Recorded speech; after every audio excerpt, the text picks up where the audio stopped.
Welcome everyone. So first let's discuss the historic judgment of the Supreme Court on Sri Padmanabhaswamy Temple in July 2020. So इसके facts सबसे पहले हम लोग देख लेते हैं and then we will get down to the judgment. So बहुत पुरानी एक covenant sign हुई थी, एक agreement sign हुई थी between the royal family of Travancore and the government of India, which said that the royal family of Travancore will be the one that will be administering and controlling this particular temple.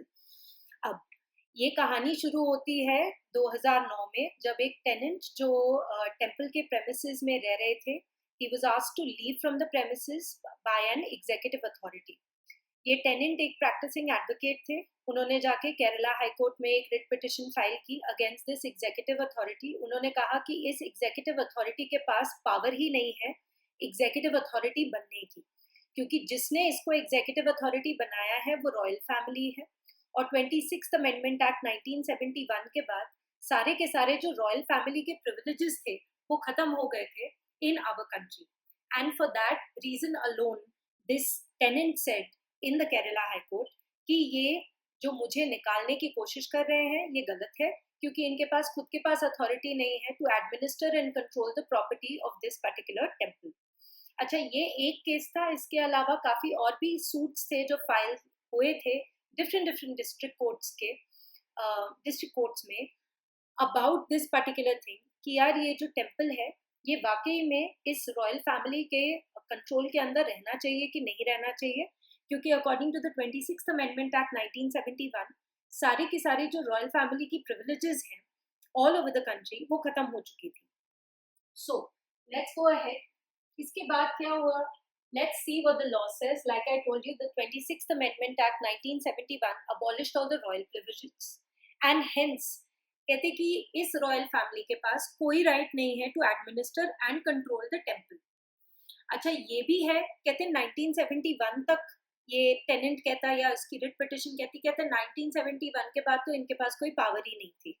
अगर हम देखें कि ये जो covenant sign हुई थी जिसमें कहा गया था कि ये पर्टिकुलर रॉयल फैमिली है जो कि इस टेम्पल को एडमिनिस्टर और कंट्रोल कर सकती है, जिस किंग ने ये साइन किया था वो किंग को बहुत फॉन्डली, बहुत प्यार से वॉकिंग विष्णु कहा जाता था, क्योंकि फॉर दिस रीजन अलोन कि उन्होंने काफ़ी सारे, उनका एक तो सेंटली नेचर था और उन्होंने काफ़ी सारे पब्लिक इम्पोर्टेंट वाले ऑफिसेज बनवाए थे इन द रीजन.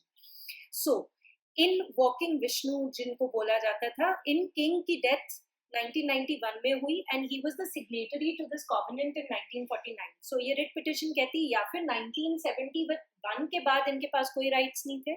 अगर हम देखें कि अच्छा कॉवेनेंट इस राजा ने साइन की थी, तो जिस दिन इस राजा की मृत्यु हो गई कहते उस दिन ये रॉयल फैमिली का हक इस टेम्पल के ऊपर से निकल गया और इसीलिए अब ये इसको एडमिनिस्टर नहीं कर सकते. अब 2010 में the then head of this royal family he went to the Kerala High Court and he said क्योंकि ये बहुत सारे multiple suits हैं, बहुत सारे cases हैं different district courts में pertaining to the same question और ये writ petition भी केरला हाई कोर्ट में फाइल की गई है, तो ये रॉयल फैमिली के हेड ने कहा, प्लीड किया केरला हाई कोर्ट से कि आप एक काम कीजिए, क्योंकि सब में क्वेश्चन एक ही है कि क्या ये रॉयल फैमिली के अंडर इतनी पावर है to control the temple even today और नॉट, क्योंकि प्रश्न एक है और केसेस अनेक हैं. इसीलिए कहा ये सारे केसेस को प्लीज आप केरला हाई कोर्ट के पास ही ले आइए. अब केरला हाई कोर्ट का जो डिसीजन था वो इस रॉयल फैमिली के खिलाफ गया. इन्होंने कहा कि all privileges ended not in 2011. This decision was made in 2011 and the high court said that all the privileges have ended in 1991 जब वो वॉकिंग विष्णु जिनको हम कहते थे राजा जी की मृत्यु हो गई. तो साथ ही साथ ये केरला हाई कोर्ट ने बोला क्योंकि अब ये रॉयल फैमिली के पास हक नहीं है to administer and control this temple, इसीलिए दे सेड दैट ऑटोमेटिकली सारी की सारी टेम्पल की जो मैनेजमेंट है उसके लिए हम एक ट्रस्ट बनाएंगे, वो ट्रस्ट देखेगा ये सारे के सारे मैनेजमेंट को, और साथ ही साथ इस टेम्पल में जो वॉल्ट्स हैं उनको खोल दिया जाए और उनको पब्लिक डिस्प्ले के लिए रखा जाए like as if in a museum, और जो लोग आके इस टेम्पल के ये सारे वॉल्ट्स के इंग्रेडिएंट्स देखेंगे वो पेमेंट भी करेंगे. अब इस चीज़ से थोड़ी सी आपत्ति थी क्योंकि इस रिलीजन की मान्यता ये है कि ये जो वॉल्ट्स हैं, ये कुछ वॉल्ट्स तो खोले जाने ही नहीं चाहिए, क्योंकि अगर खोले जाएंगे तो इनके भगवान, इनके जो डेटी है, वो इनसे नाराज हो जाएंगे।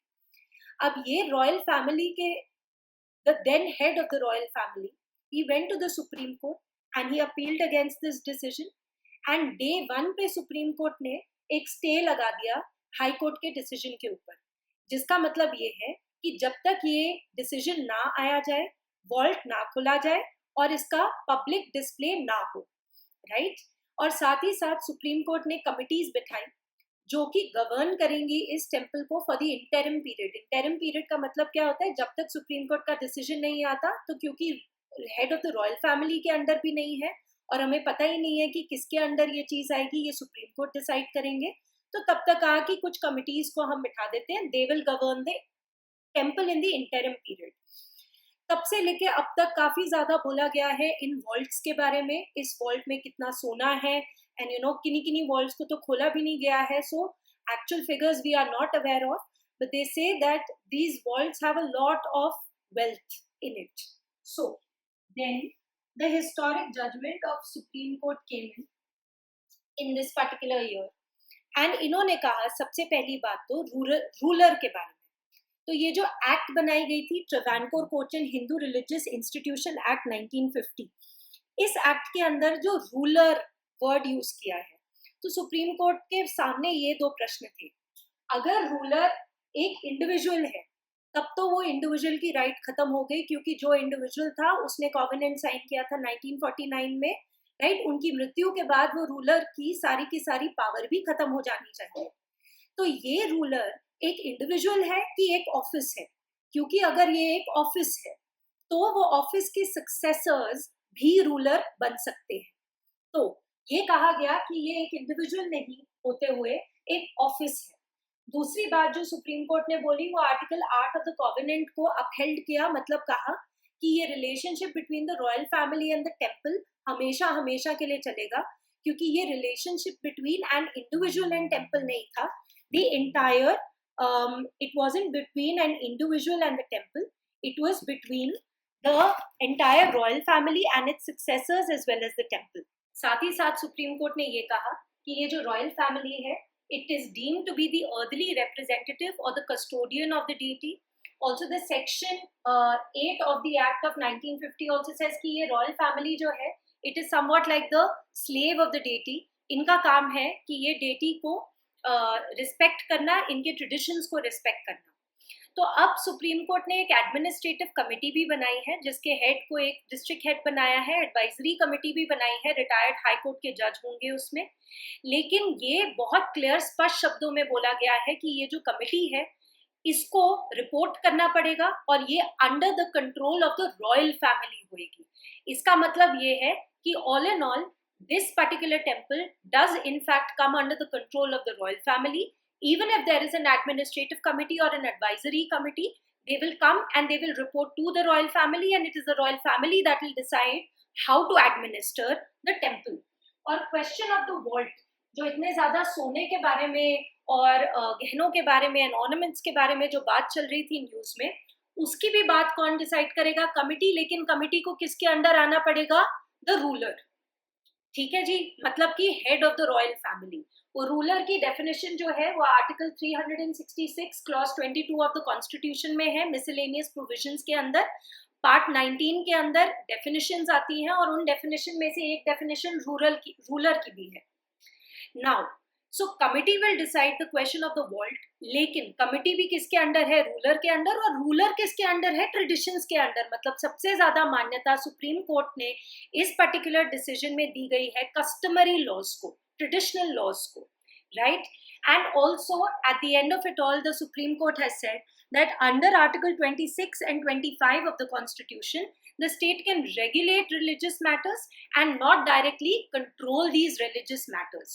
So अगर simple स्पष्ट शब्दों में बोलिए तो supreme court has said that Kerala high court का जो डिसीजन था वो erroneous था, गलत था, और आज की डेट पे भी इस पर्टिकुलर टेम्पल की एडमिनिस्ट्रेशन और कंट्रोल किसके अंडर होगा? सिर्फ और सिर्फ रॉयल फैमिली के अंडर होगा, क्योंकि ये रूलर जो है वो एक इंडिविजुअल ना होते हुए एक ऑफिस है। और इसीलिए सक्सेसर्स भी रूलर माने जाएंगे. Right. So the second topic that we are going to take up is an editorial from the Hindu. This particular thing is also in the wake of these criminal justice reforms that we are talking about. Of course, we are all aware of the fact that in our criminal justice system, it takes a lot of time for the victim to get justice. And justice delayed is justice denied का नारा हमने काफी बार सुना है. दूसरी बात यह है कभी कभार जस्टिस मिलती भी नहीं है, और बहुत देर के बाद जब जस्टिस मिलती है तो टाइम भी बहुत ज़्यादा लॉस हो जाता है और लिटिगेशन कॉस्ट भी बहुत ज़्यादा इनकर कर लिया जाता है. सो ऐसे केस में आता है plea bargaining. Now, plea bargaining का concept was discussed in this editorial, and hence we are going to discuss it in our current affairs. And then we will understand the benefit, if any, of plea bargaining. So, this particular concept was introduced in 2006. ऐसा नहीं था कि हमारे laws इसके बारे में कहीं किसी भी तरीके से बात नहीं कर रहे थे before 2006. ऐसा है कि Criminal Procedure Code, Motor Vehicle Accident Act, काफ़ी सारी provisions were directing towards this fact कि accused can plead guilty. लेकिन जब accused बोलता है कि yes I am guilty, उस चीज़ को हमने तभी के तभी plea bargaining नहीं मान लेना. Also, you must understand this is not against Article 20, Clause 3 of the Constitution. जो fundamental right of accused होता है जो कहता है protection from self-incrimination. वो fundamental right ये बहुत clear शब्दों में बोलता है कि protection from self-incrimination तब जब कोई force कर रहा है मेरे को to be a witness against myself. Nobody can compel me to be a witness against myself if I want to do it voluntarily.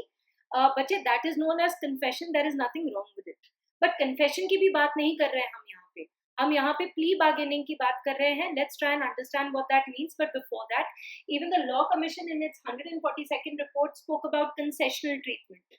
Right कि थोड़ा कंसेशन दिया जाना चाहिए या फिर थोड़ा सा पनिशमेंट थोड़ी कम कर देनी चाहिए ऑफ द अक्यूज्ड.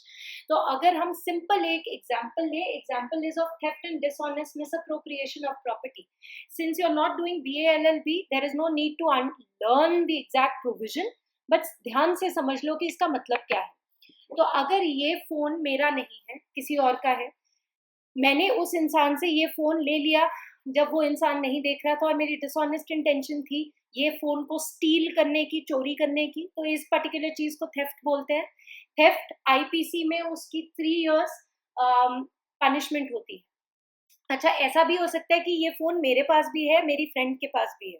जब मैंने ये फोन उठाया तो मुझे लगा मेरा था, लेकिन जब मैंने अपने बैग में डाला तो मैंने रियलाइज किया यार मेरा फोन तो ऑलरेडी बैग में है, ये तो इसका मतलब मेरा फोन नहीं है, ये मेरी फ्रेंड का फोन है. तो जब ये प्रॉपर्टी मेरे हाथ में आई तब मुझे डिसऑनेस्ट इंटेंशन नहीं थी, पर बाद में मुझे पता चला कि ये प्रॉपर्टी मेरी नहीं है, ये वाकई में किसी और की प्रॉपर्टी है, लेकिन मैंने ये वापस किसी और को नहीं दिया, अपनी पॉकेट में रखा और मैं निकल गई. इस चीज को बेटा क्या बोलते हैं? डिसऑनेस्ट मिसअप्रोप्रिएशन ऑफ प्रॉपर्टी, जहां पे 2 साल की पनिशमेंट होती है. अब अगर मेरे ऊपर चोरी का इल्जाम है और मैं कहूँ कि भाई मैंने थेफ्ट नहीं किया, मैंने डिसऑनेस्ट मिसअप्रोप्रिएशन ऑफ प्रॉपर्टी की, मतलब कि मैंने जब ये प्रॉपर्टी उठाई तब मुझे नहीं पता था कि ये मेरी प्रॉपर्टी नहीं है, बाद में जब पता चला तो मैंने चलो प्रॉपर्टी वापस नहीं की, मैंने गलत काम किया, मैंने इस चीज को हाँ बोला, इस चीज को ना बोल दिया. इसको बोलते हैं प्ली बार्गेनिंग, जिससे 3 साल की बजाय मेरे ऊपर 2 साल की पनिशमेंट हो सकती है. अब ये सारे केसेस में नहीं हो सकता, बहुत कम केसेस में ही हो सकता है प्ली बार्गेनिंग का कॉन्सेप्ट. लेट्स अंडरस्टैंड कौन से केसेस में ये प्ली बार्गेनिंग नहीं हो सकती. तो अगर मैंने कोई ऐसा क्राइम किया है जहां पे पनिशमेंट जो है वो डेथ पेनल्टी है, लाइफ इम्प्रिजनमेंट है या 7 साल से ज्यादा की सजा है मेरे ऊपर, तो मैं प्ली बार्गेनिंग नहीं कर सकती. अगर मैंने कोई ऐसा क्राइम किया है जो महिलाओं के खिलाफ हो, जो बच्चों के खिलाफ हो, जो बच्चे 14 साल से छोटे हैं, या फिर वो कोई सोशियो इकोनॉमिक कंडीशन का कोई क्राइम है, ऐसे क्राइम्स में प्ली बार्गेनिंग इंडिया में नहीं हो सकती. अब ये समझ में आ गया कि प्ली बार्गेनिंग कौन से केसेस में नहीं हो सकती. Now let's understand what is the procedure of plea bargaining. Very very simple. मैंने किया जो क्राइम, मैं एप्लीकेंट बनी, मैंने एक एफिडेविट साइन किया, मैंने कोर्ट को जाके एप्लीकेशन की कि मेरे को प्ली बार्गेनिंग करनी है. कोर्ट ने ये नोटिस दिया प्रोसिक्यूटर को. प्रोसिक्यूटर कौन होता है? प्रोसिक्यूटर वो शख्स होते हैं जो एडवोकेट होते हैं विक्टिम की साइड से, जैसे आपने पब्लिक प्रोसिक्यूटर सुना होगा. तो कोर्ट नोटिस भेजते हैं प्रोसिक्यूटर को, जिसने कंप्लेन की है उसको, और विक्टिम इफ एनी, राइट। ये सारे के सारे नोटिस देने के बाद कोर्ट को ये फिगर आउट करना पड़ेगा कि मैं जब ये प्ली बार्गेनिंग मांग रही हूँ तो ये मैं वॉलंटरली कर रही हूँ कि किसी के दबाव में आके कर रही हूँ, कि मैं एक्चुअली मेरे मालिक ने गलत काम किया था और मैं तो उसकी सर्वेंट हूँ, तो मेरे मालिक ने आके मेरे को प्रॉमिस किया कि प्रियंका, अगर तू हाँ बोल देगी इस क्राइम को तो मैं तेरे फैमिली को इतना इतना पैसा दे दूंगा। तो ये भी इनवॉलंटरली मैं जाके ये चीज कर रही हूँ, तो ये असर्टेन करना बहुत जरूरी है कि जब मैं प्ली बार्गेनिंग की एप्लीकेशन फाइल कर रही हूँ, मैं बिल्कुल अपने होशो हवास में फाइल कर रही हूँ और मैं सच बोल रही हूँ, किसी के दबाव के अंडर आके नहीं कर रही हूँ। तो ये चीज ऑन कैमरा होगी और दूसरी साइड प्रेजेंट नहीं होगी इस टाइम पे, देन द जज has to ascertain whether this application is voluntary or not. Once that is done, जो प्रोसिक्यूटर है, जो इन्वेस्टिगेटिंग ऑफिसर है और जो विक्टिम है, उनकी मीटिंग होगी और वो डिसाइड करेंगे कि वाकई में हमें ये डिस्पोज ऑफ ऐसे करना है केस कि नहीं करना है। हाँ, अक्यूज को ये भी बोला जा सकता है कि आपने पैसा देना है कॉम्पनसेशन के तौर पे विक्टिम को, या फिर जो एक्सपेंसेस हुए हैं विक्टिम के, जो भी इन्होंने खर्चा वगैरह उठाया है ये केस करने के लिए, उसका पैसा भी शायद accused may have to pay it, and then the court will formalise the entire thing by signing upon it. Presiding officer का सिग्नेचर होना चाहिए और जैसे ही सिग्नेचर हो गया तो ये प्ली बार्गेनिंग मान ली जाएगी। अब इसमें थोड़े और भी कॉन्सेप्ट्स हैं। सो प्ली बार्गेनिंग में जो मेरी पनिशमेंट है, अगर तो आईपीसी ने, इंडियन पीनल कोड ने इस क्राइम की मिनिमम पनिशमेंट डिसाइड की करके रखी है, अगर मिनिमम पनिशमेंट इज डिसाइडेड तो उस मिनिमम पनिशमेंट का आधा मेरे को पनिशमेंट मिलेगी। अगर minimum punishment is not decided तो मुझे 1/4 मिलेगा। सो if no minimum punishment prescribed, then 1/4 of the maximum punishment will be given to me. लेकिन अगर मिनिमम पनिशमेंट इज प्रिस्क्राइब तो half of the maximum punishment will be awarded to the guilty person. Malimath committee के बारे में पहले भी बात की थी, ये क्रिमिनल लॉ के ऊपर इन्होंने काफी सारी चीजें बोली हैं। तो yes, they have spoken about the advantages of plea bargaining, which is speedy trial, फटाफट से होगा, कम लिटिगेशन के कॉस्ट होंगे, अनसर्टेनिटी खत्म हो जाएगी कि एक्चुअली हमें ये इंसाफ मिलेगा कि नहीं मिलेगा, ग्रेटर कन्विक्शन रेट्स होंगे इसमें, राइट, और लेस पेंडिंग केसेस होंगे। सो ये सारे के सारे इसके बेनिफिट्स हो गए। डीमेरिट ऑफ कोर्स ये है कि अगर किसी के दबाव में आके एक इंसान ने प्ली बार्गेनिंग की है और ये एक्चुअली पता ना चला तो वो इनोसेंट इंसान होगा जो जेल के अंदर होगा और जो गिल्टी इंसान होगा वो जेल के बाहर होगा। That is the basic disadvantage of this particular thing. So benefit to the victim is they will get faster justice, compensation and less cost of litigation होगा। Benefit to the accused is lesser punishment, minimum punishment prescribed है तो आधी of the maximum, अगर no तो 1/4 of the maximum। And very important, एक बार ये चीज decide हो गई तो जो विक्टिम साइड है इस पर्टिकुलर चीज के ऊपर अपील नहीं कर सकते। So no appeal lies in the judgment in favor of him or her. This is what is the concept of plea bargaining and the advantages and disadvantages of plea bargaining in our country.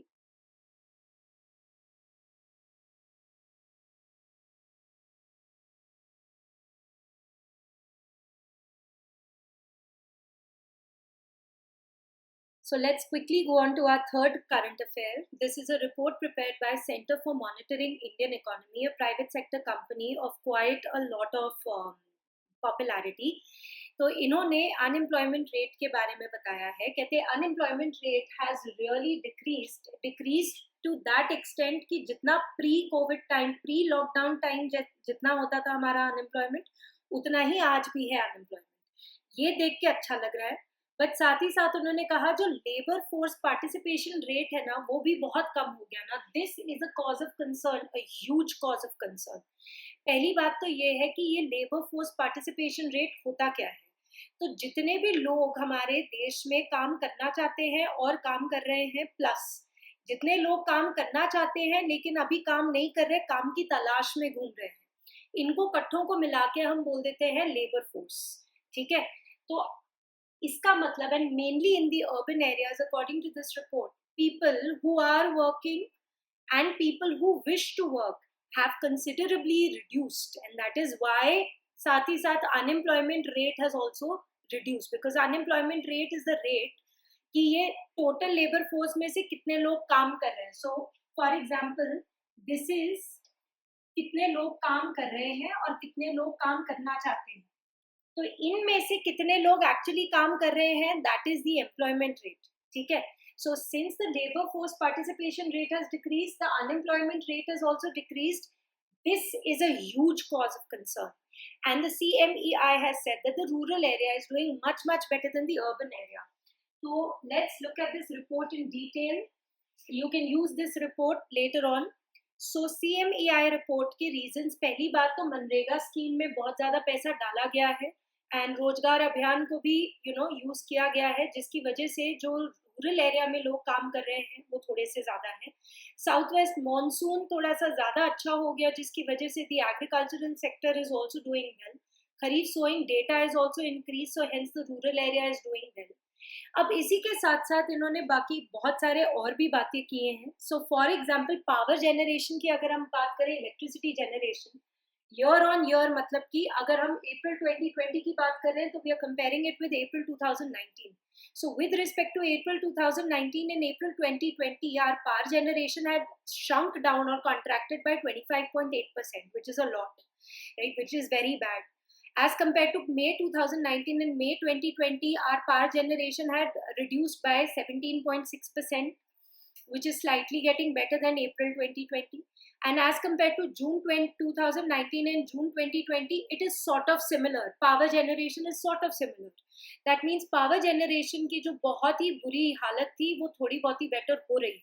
साथ ही साथ ये report ये कहती है कि ये electricity generation और ये जो बेटर परफॉर्मेंस है, ये सिर्फ और सिर्फ रूरल डिमांड की वजह से नहीं हो सकता, ये अर्बन डिमांड की वजह से भी हो रहा है. फिर ये कहते हैं consumption of petroleum products has increased. It is increased to 16 million tons in June 2020, which is nice. Again, the report says this is encompassing both rural demands as well as urban demands. Then they are talking about the freight movement of goods.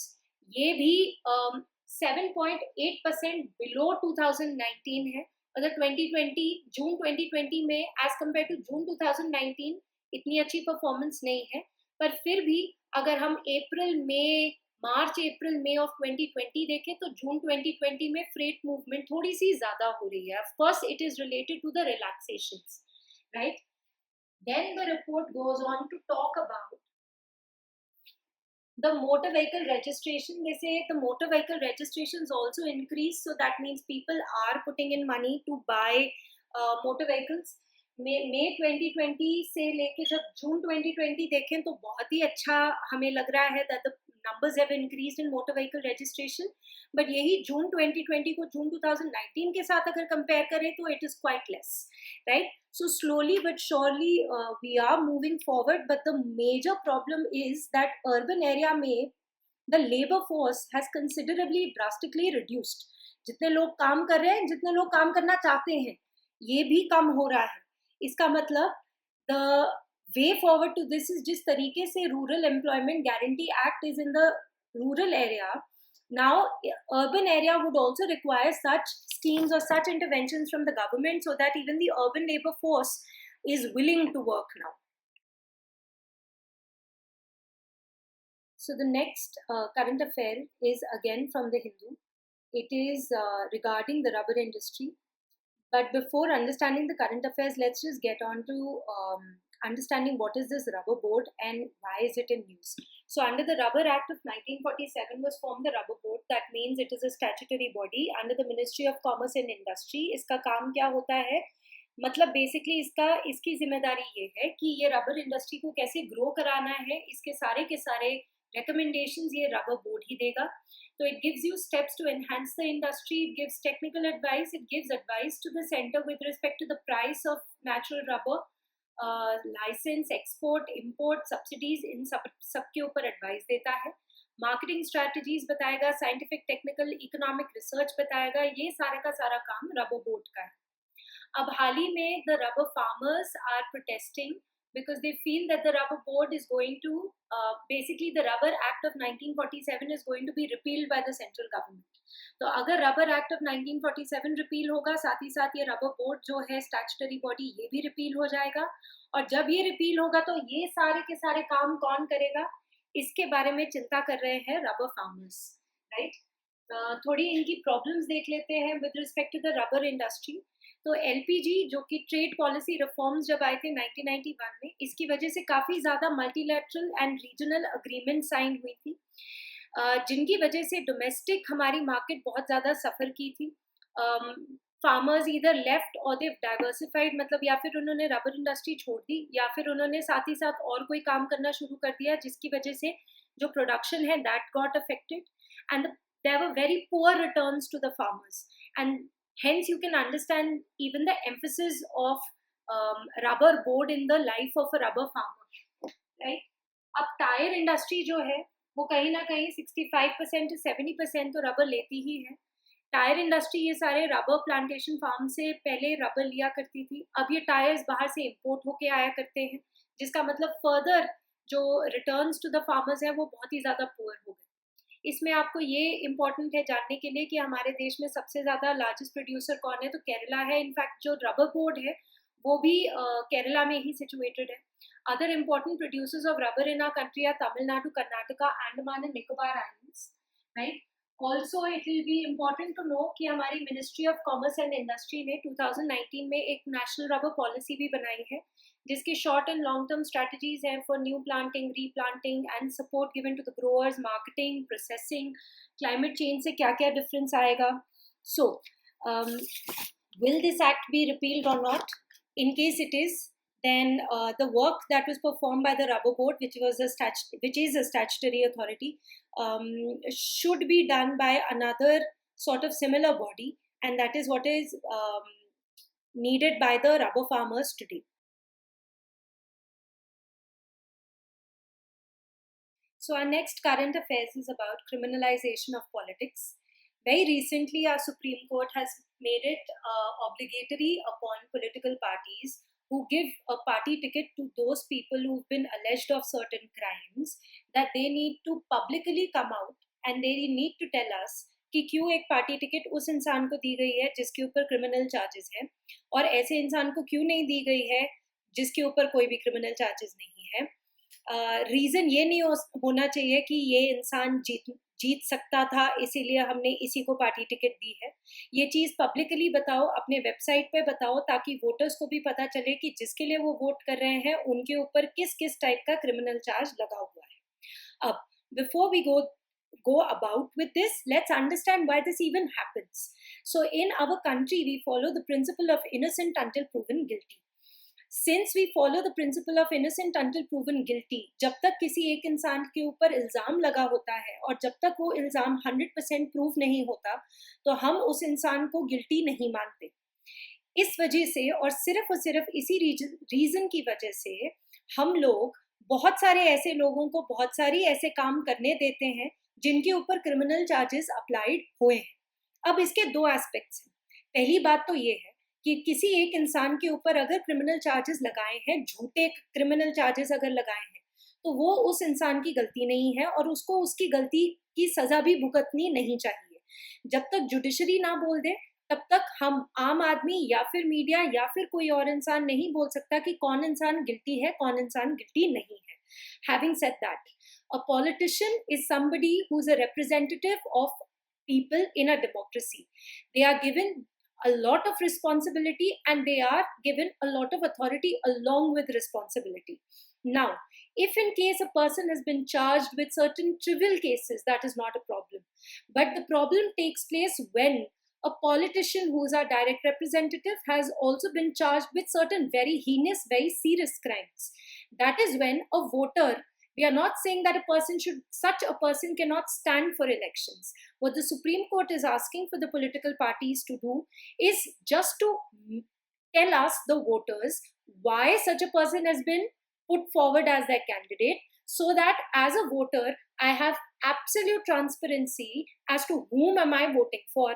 Now, ये particular चीज क्यों आई? क्योंकि according to the Supreme Court data, they said 2004 में 24% ऐसे लोग थे politicians जो कि डायरेक्ट रिप्रेजेंटेटिव या इनडायरेक्ट रिप्रेजेंटेटिव थे हमारे, जो कि 24% के ऊपर क्रिमिनल चार्जेस थे. 2009 में 30% of the people had heinous criminal charges upon them. By heinous, I mean serious. In 2014, it was 34%, and in 2019, it has gone up to 43%. So, बहुत ज़्यादा ये परसेंटेज बढ़ रहा है.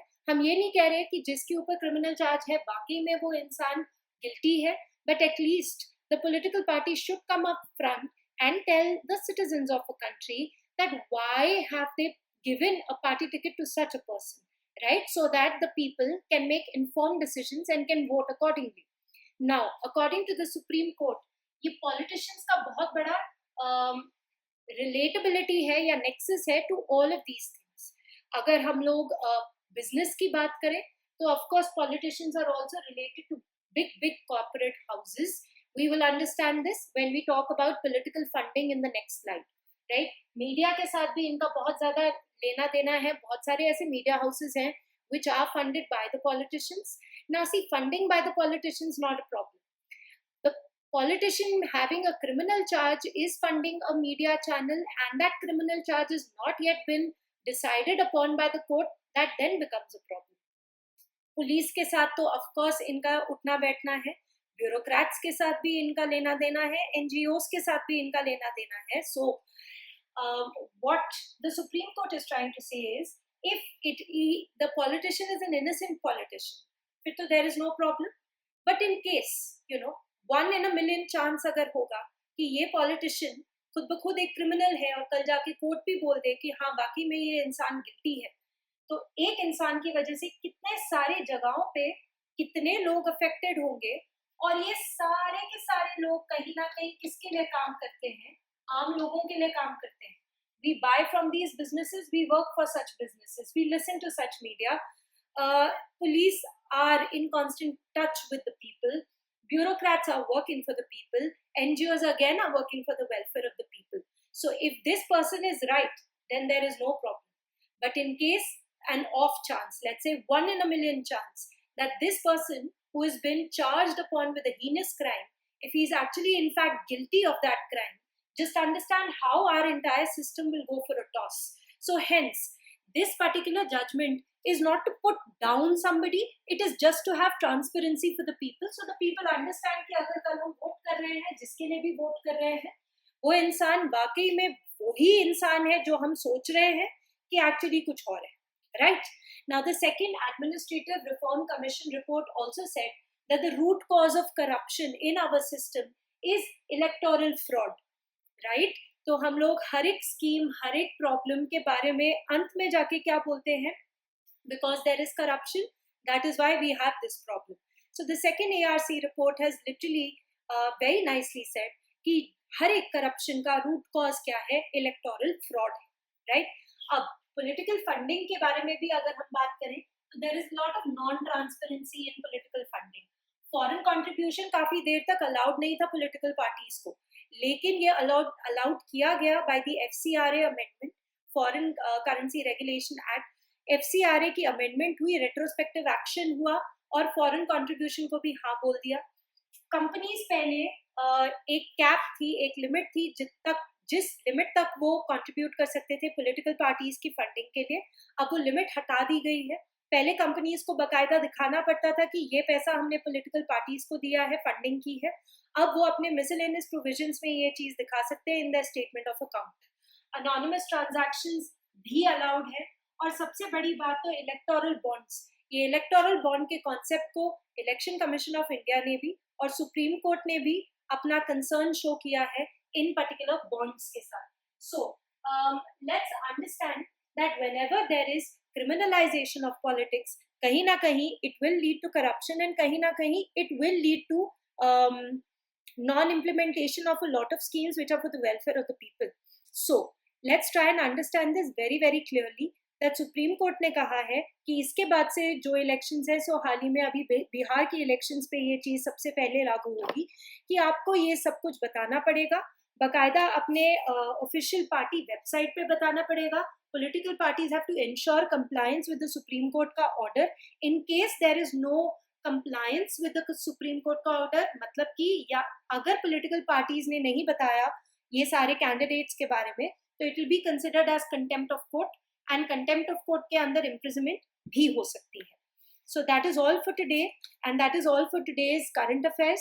Kindly go through this again, and in case you have any doubts, you can ask me as and when you want to. You want to ask me on this particular website, you can ask me one-on-one also. Thanks a lot. Take care of yourself, and I will see you very soon.